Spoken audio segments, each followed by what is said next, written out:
Hello, this is Suman Mehta, your SS teacher, and today we are going to read the content Nationalism and Imperialism. That is the part of our first chapter, The Rise of Nationalism in Europe. By the last quarter of the 19th century, nationalism no longer retained its idealistic liberal democratic sentiments of the first half of the century.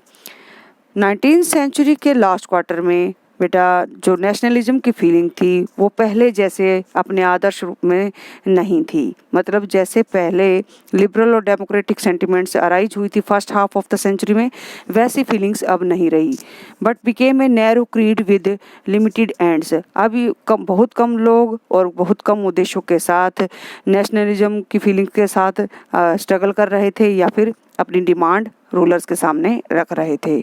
During this period nationalist groups became increasingly intolerant of each other. इस period के दौरान जो अलग अलग nationalist group थे वो एक दूसरे के खिलाफ खड़े हो गए।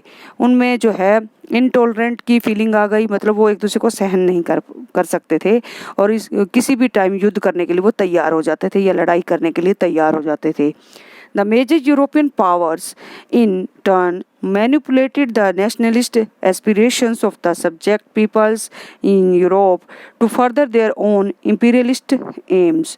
अब यहाँ पर जो मेजर यूरोपियन पावर्स हैं, राजा लोग हैं, उन्होंने इन नेशनलिस्ट एस्पिरेशंस, प्रजा की, जनता की इन राष्ट्रवादी भावनाओं का, इच्छाओं का जो है उसको जो है बढ़ा चढ़ा कर बताना शुरू कर दिया या फिर उनकी सेंटिमेंट्स को यूज करना शुरू कर दिया ताकि वो अपने साम्राज्यवादी उद्देश्यों को प्राप्त कर सकें या टेरिटोरियल एक्सपेंशन कर सकें, यानी युद्ध में इनका साथ ले सके प्रजा का, और इसके लिए उन्होंने इन सेंटिमेंट्स को यूज करना शुरू कर दिया ताकि जनता उनका साथ दे। The most serious source of nationalist tension in Europe after 1871 was the area called the Balkans. बेटा सबसे ज़्यादा नेशनलिस्ट टेंशन जो राष्ट्रवादी भावनाओं का जो उलझाव है यूरोप में बाल्कान स्टेट्स में हुआ था, जो कि 1871 के बाद ऐसी टेंशन के रूप में उभरा जिसने फर्स्ट वर्ल्ड वॉर को भी क्रिएट कर डाला, यानी फर्स्ट वर्ल्ड वॉर भी इसी का परिणाम था। The Balkans was a region of geographical and ethnic variation. Balkan states भौगोलिक रूप से और बहुत ही पुराने अलग अलग प्रकार की विभिन्नताओं से भरे हुए स्टेट्स थे, कंप्राइजिंग मॉडर्न डे, जिसमें आजकल के Romania, Bulgaria, Albania, Greece, Macedonia, Croatia, Bosnia Herzegovina, Slovenia, Serbia और मोंटेनिग्रो, ये जो अलग अलग 10 जो स्टेट्स दिखाई दे रहे हैं, ये आज तो ये इंडिपेंडेंट कंट्रीज के रूप में हैं, पहले ये बाल्कान स्टेट्स कहलाते थे। Whose inhabitants were broadly known as the Slavs, जहाँ रहने वाले लोगों को स्लाव्स कहा जाता था। स्लाव बेटा एक टाइप से स्लेव से ही निकला है और large part of Balkan was under the control of the Ottoman Empire. ज़्यादातर हिस्सा जो है इन बाल्कान स्टेट्स का ओटोमन एम्पायर के अंडर में आता था। The spread of the ideas of romantic nationalism in the Balkans together with the disintegration of the Ottoman Empire, जैसे जैसे बाल्कान स्टेट्स में नेशनलिज्म की फीलिंग अमर्ज होती चली गई, डेवलप होती चली गई, यानी लोगों के मन में अपने देश को अलग करने की या अपने देश को बचाने की या आज़ादी हासिल करने की जो भावनाएं बढ़ती चली गई, वैसे वैसे ओटोमन एम्पायर टूटता चला गया और जिसकी वजह से ये यहाँ की स्थिति बहुत ज़्यादा एक्सप्लोजिव हो गई, भयानक और विस्फोटक बन गई।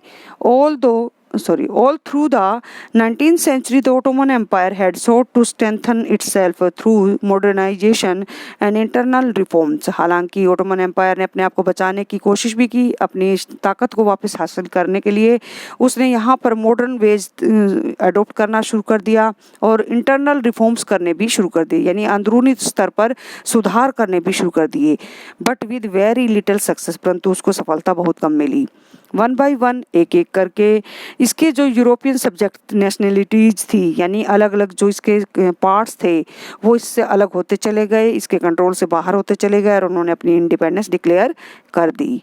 The Balkan peoples based their claims for independence or political rights on nationality and used history to prove that they had once been independent but had subsequently been subjugated by foreign powers. अब ये जो Balkan states हैं जिन्होंने अपनी आज़ादी declare की है, वो ओटोमन एम्पायर से अलग हुए हैं। उन्होंने अपनी राजनीतिक अधिकारों का दावा, अपनी आज़ादी का जो राइट है वो इस आधार पर भी प्राप्त किया, ये बताकर भी जो है अपनी आज़ादी को हासिल किया कि वो कभी एक इंडिपेंडेंट कंट्री थे। धीरे धीरे उस पर फॉरेन पावर्स का कब्जा होता चला गया और वो ओटोमन एम्पायर के अंडर में बाद में आ गए।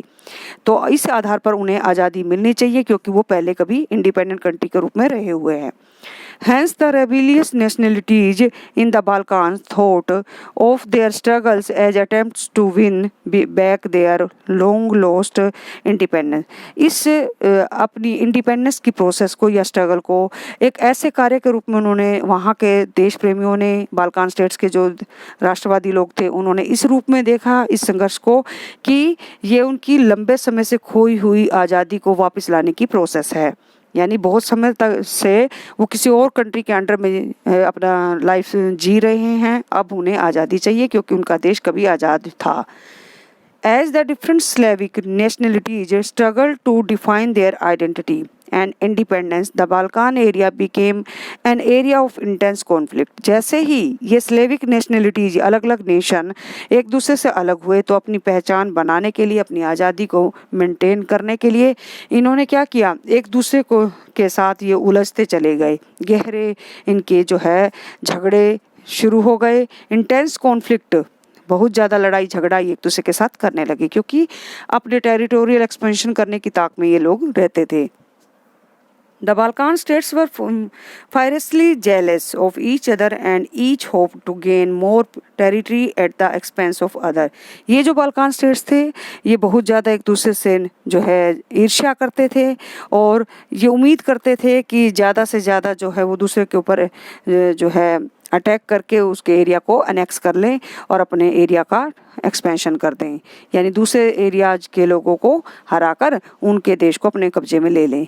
ये जो 10 नेशन बाल्कान स्टेट्स के बताए गए हैं ये आपस में ही लड़ रहे हैं। यहाँ पर मैटर्स वर फर्दर कॉम्प्लिकेटेड, और ये जो इनका झगड़ा था और ज़्यादा उलझ गया, because the Balkans also became the scene of big power rivalry. यहाँ पर जो है ग्रेट पावर यूरोप की आ चुकी हैं, वो बाल्कान स्टेट्स के ऊपर कब्जा करना चाहती हैं और वो इसमें एक जो है अलग अलग नेशंस को सपोर्ट करने लग गई। During this period there was intense rivalry among the European powers over trade and colonies as well as naval and military might। क्योंकि ये जो यूरोपियन पावर्स है बेटा ये प्रतिद्वंदी बन गई एक दूसरे के लिए। यूरोपियन पावर्स चाहती थी कि वो उनका इन स्टेट्स के अंदर व्यापार या उनकी कॉलोनीज इस्टेब्लिश हो सकें ताकि उनके लिए नेवी का बेस बन सके ये देश, और मिलिट्री माइट यानी सैनिक शक्ति का वो यहाँ पर विस्तार कर सके ज़्यादा से ज़्यादा, क्योंकि ये एरियाज बेटा जो है ठीक मिड में है और यहाँ से वो ईस्ट और वेस्ट दोनों साइड से अपनी अलग अलग कॉलोनीज पर कंट्रोल इस्टेब्लिश कर सकते हैं।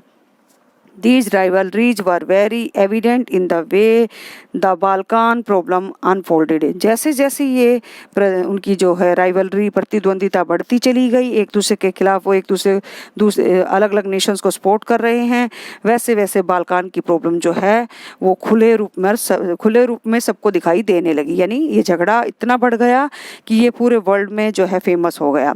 Each power, Russia, Germany, England, Austro-Hungary, was keen on countering the hold of other powers। Russia की बात करें, जर्मनी की बात करें, इंग्लैंड, ऑस्ट्रिया हंगरी, ये सब लोग क्या करने लगे हैं, उन बाल्कान स्टेट्स को किसी न किसी रूप में कंट्रोल करने की कोशिश कर रहे हैं या उनका सपोर्ट देने की कोशिश कर रहे हैं ताकि ये अपना खुद का कंट्रोल उन एरिया में इस्टेब्लिश कर सकें।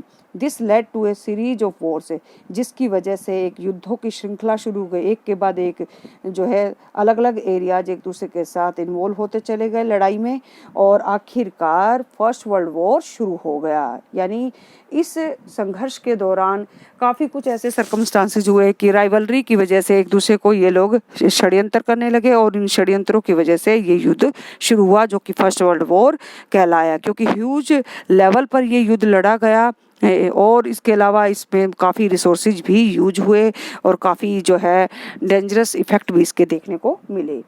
तो अब मैं नेक्स्ट पेज पर आपको पढ़ाने जा रही हूँ बेटा, इसको आप ध्यान से देखिएगा। नेशनलिज्म अलाइंड विद इंपीरियलिज्म, राष्ट्रवादी भावनाएं साम्राज्यवादी भावनाओं के साथ मिल गई। लेड यूरोप टू डिजास्टर, जिसकी वजह से यूरोप के अंदर एक खतरनाक स्थिति पैदा हो गई 1914 में, 1914 में। वो क्या थी? First world war. But meanwhile many countries in the world which had been colonized by the European powers in the 19th century began to oppose imperial domination। उसी समय पर बहुत सारे वर्ल्ड के अलग अलग कंट्रीज में क्या हो रहा था कि यूरोपियन पावर्स की जो जहाँ जहाँ कॉलोनीज थी 19th सेंचुरी में, वहाँ पर इंपीरियलिज्म डोमिनेशन के खिलाफ, इंपीरियल डोमिनेशन यानी उपनिवेशी शासकों के खिलाफ विद्रोह शुरू हो गए, क्रांतियाँ शुरू हो गई, या उन्होंने मूवमेंट लॉन्च करनी शुरू कर दी अपनी इंडिपेंडेंस को गेट करेंगे। ये जो ग्रेट पावर्स यहाँ पर लड़ रही हैं फर्स्ट वर्ल्ड वॉर, इन्हीं की कॉलोनीज में इनके खिलाफ जो है स्वतंत्रता संग्राम शुरू हो गए एक टाइप से। The anti-imperial movements that developed everywhere were nationalist। ये जो कह सकते हैं साम्राज्य विरोधी आंदोलन जो थे, ये सब जगह पर फैलते चले गए। किसकी वजह से? देश प्रेम की भावनाओं की वजह से। हर देश चाहता है कि वो आज़ाद रहे। In the sense that they all struggle to form independent nation state, क्योंकि वो अपने देश को एक आज़ाद देश के रूप में देखना चाहते हैं। And were inspired by a sense of collective national unity, और वो एक राष्ट्रीय एकता की सांझी जो है भाव के साथ प्रेरित हैं। मतलब वो चाहते हैं कि उनके देश का यूनिफिकेशन हो और वो लोग जो है स्ट्रगल करके अपनी इंडिपेंडेंस गेन कर सकें। Forge in confrontation with imperialism, और जिसकी वजह से इंपीरियलिज्म के खिलाफ ऐसे जो देश हैं वो एकजुट हो गए और उन्होंने अपनी अपनी इंडिपेंडेंस के लिए स्ट्रगल करना शुरू कर दिया। European ideas of nationalism were now ever replicated for people everywhere developed their own specific variety of nationalism। ये जो यूरोपियन आइडियाज थे नेशनलिज्म वाले, ये अब हर जगह पर फैल गए, और हर जगह पर फैलने के साथ साथ ये अलग अलग मीनिंग के साथ फैले। किसी देश में तो ये जो है यूनिफिकेशन का कारण बने, और किसी देश में ये आज़ादी प्राप्त करने का कारण बने। यानी ये देश प्रेम की भावना किसी देश को तो एकजुट कर पाई और किसी देश के लोगों को आज़ादी दिलवा पाई। But the idea that society should be organised into nation state came to be accepted as natural and universal. ये जो आइडिया है नेशनलिस्ट फीलिंग वाला, ये सोसाइटीज़ को ऑर्गेनाइज करता है नेशन स्टेट के रूप में। यानी जब देश के लोगों के मन में अपने देश के प्रति फीलिंग्स अराइज होने लगती हैं या वो देश प्रेम की भावनाओं से ओतप्रोत होते हैं, तो वो क्या करते हैं, अपने देश को एक नेशन स्टेट के रूप में देख पाते हैं, जो कि प्राकृतिक है, प्राकृतिक रूप से बना हुआ है और जिसको सब लोग मानते हैं। यूनिवर्सल मीन्स सार्वभौमिक है, यानी सब लोग उसको मानते हैं। अब अगर हम अपने देश की बात करें इंडिया की, तो ब्रिटिश रूल में अलग अलग इसके पार्ट्स, अलग अलग किंगडम कहलाते थे। आज ये एक देश के रूप में स्थापित हैं। और अब आप देख सकते हैं कि नेशनलिस्ट फीलिंग ने क्या किया, पहले एक नेशन स्टेट बनाया, यानी हम लोग एक कॉमन आइडेंटिटी फील करने लगे थे, और जिसकी वजह से आज हम एकजुट होकर एक देश के नागरिक कहलाते हैं। आज के लिए बेटा ये चैप्टर कंप्लीट हुआ, और नेक्स्ट जो है मैं आपको इसके एक्सरसाइज के क्वेश्चंस थोड़े करवाने जा रही हूँ, आप उसको थोड़ा ध्यान से देखिएगा। Write a note on Giuseppe Mazzini, यहाँ पर आपको मेजर रोल जूसेफ मेजिनी का लिखना है, उसकी पूरी डिस्क्रिप्शन डालनी है। काउंट कैमिलियो द कावूर, और जो चीफ मिनिस्टर ऑफ जो है सार्डिनिया पिडमोंट था, उसकी लाइफ हिस्ट्री के बारे में थोड़ा सा लिखेंगे यहाँ पर ब्रीफ में। ग्रीक वॉर ऑफ इंडिपेंडेंस, यूनान के स्वतंत्रता संग्राम के बारे में लिखेंगे, जो कि मैं पहले आपको लेसन पढ़ाते समय सारी बातें बता चुकी हूँ। फ्रैंकफर्ट पार्लियामेंट के बारे में लिखेंगे, जो कि 1848 में इस्टेब्लिश हुई थी जर्मनी कंट्री के अंदर। The role of women in nationalist struggles, और औरतों का नेशनलिस्ट स्ट्रगल में क्या रोल था, उस चीज को हम डिस्क्राइब करेंगे। Which steps did the French Revolutionary take to create a sense of collective identity among the French people? France देश के अंदर फ्रांस के लोगों को एकजुट करने के लिए कौन कौन से जो है कदम उठाए गए थे रेवोल्यूशनरीज पीपल के थ्रू, वो सब जो कि हम पढ़ चुके हैं। आप यहाँ पर इसका आंसर राइट कर सकते हैं। Who were Marianne and Germania? Marianne और जर्मेनिया कौन थी?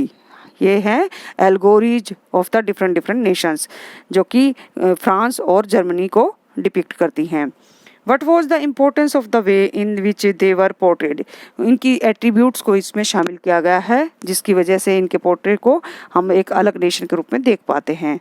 Briefly trace the process of Germany unification, Germany का यूनिफिकेशन कैसे हुआ, ये 3 वॉर्स और 7 ईयर्स के अंदर कैसे कंडक्ट हुए और कैसे अलग अलग एरियाज को इसके बीच में यूनाइटेड किया गया, वो सब प्रोसेस को हम इस क्वेश्चन में लिखेंगे। What changes did Napoleon introduce to make the administrative system more efficient in the territories ruled by him, Napoleon ने अपने प्रशासकीय व्यवस्था को अच्छा बनाने के लिए अपनी टेरिटरीज के अंदर क्या क्या कदम उठाए, जैसा कि बहुत डिटेल में मैंने आगे भी समझाया था, आप इसमें इस क्वेश्चन में उसका ब्रीफ में लिख देंगे। नेक्स्ट क्वेश्चन है बेटा हमारा, explain what is meant by the 1848 revolution of the liberals, liberal लोगों द्वारा की गई, उदारवादी लोगों द्वारा 1848 में जो क्रांति हुई थी उससे आप क्या समझते हैं। What were the political social and economic ideas supported by the liberals, जो है आपने पहले लिबरलिज्म को पढ़ा था बेटा, पॉलिटिकल स्फीयर में उसका क्या मीनिंग होता है, सोशल फॉर्म में क्या होता है और इकोनॉमिक आइडियाज क्या होते हैं इससे रिलेटेड, वो आप इस आंसर में लिखेंगे। Choose 3 examples to show the contribution of culture to the growth of nationalism in Europe. Europe में नेशनलिज्म की ग्रोथ में कल्चर का क्या रोल था, 3 एग्जाम्पल के साथ बताना है। इसमें आप प्ले भी मेंशन कर सकते हैं, फोकलोर यानी बुक्स को भी आप मेंशन कर सकते हैं, फोक डांसेज या लैंग्वेज को भी आप डाल सकते हैं, या फिर सिंबल्स को भी हम इसमें डाल सकते हैं। तो इस प्रकार से आप, ये वैसे इंपॉर्टेंट क्वेश्चन है 5 मार्क्स का। Through a focus on any 2 countries, explain how nations developed over the 19th century, 2 देशों का उदाहरण लेते हुए हमें क्या दिखाना है, 19th सेंचुरी में अलग अलग देशों का निर्माण कैसे हुआ, यानी यूनिफिकेशन ऑफ 2 कंट्रीज को हम यहाँ पर शो कर सकते हैं, चाहे जर्मनी और इटली को जो है एक दूसरे के टेबल फॉर्म में हम शो कर सकते हैं। How was the history of nationalism in Britain unlike the rest of Europe, ये क्वेश्चन जो कि पढ़ाते टाइम मैंने आपको बताया भी था कि ब्रिटेन का case rest of the European countries से कैसे अलग था, अद्भुत कैसे था, अलग कैसे था, तो उसमें आप पार्लियामेंट के रोल को डिस्क्राइब करेंगे। Why did nationalist tensions emerge in the Balkans, Balkan states में जो राष्ट्रवादी उलझाव की स्थितियां थी वो कैसे पैदा हो गई, क्योंकि खुद भी ये जो बाल्कान स्टेट्स थे जेलस थे एक दूसरे के लिए, और इसके साथ साथ उनकी इंटेंस जो कॉन्फ्लिक्ट्स थे और ज़्यादा बढ़ गए जब राइवलरी जो ग्रेट पावर्स हैं यूरोप की वो इसमें एक इन कंट्रीज को सपोर्ट करने लगी एक दूसरे के अगेंस्ट। इससे क्या है, वो एक एक्सप्लोजिव कंडीशन क्रिएट हो गई जिसकी वजह से फर्स्ट वर्ल्ड वार हुआ। पूरी डिटेल आप इस क्वेश्चन में डालेंगे। तो आज के लिए बेटा बस इतना ही, आप इन सब क्वेश्चन आंसर्स को राइट डाउन करेंगे, प्लस जो है नोट्स भी साथ साथ क्रिएट करेंगे, और इससे रिलेटेड जो असाइनमेंट है बेटा मैं बाद में आपको पोस्ट करती हूँ। Thank you.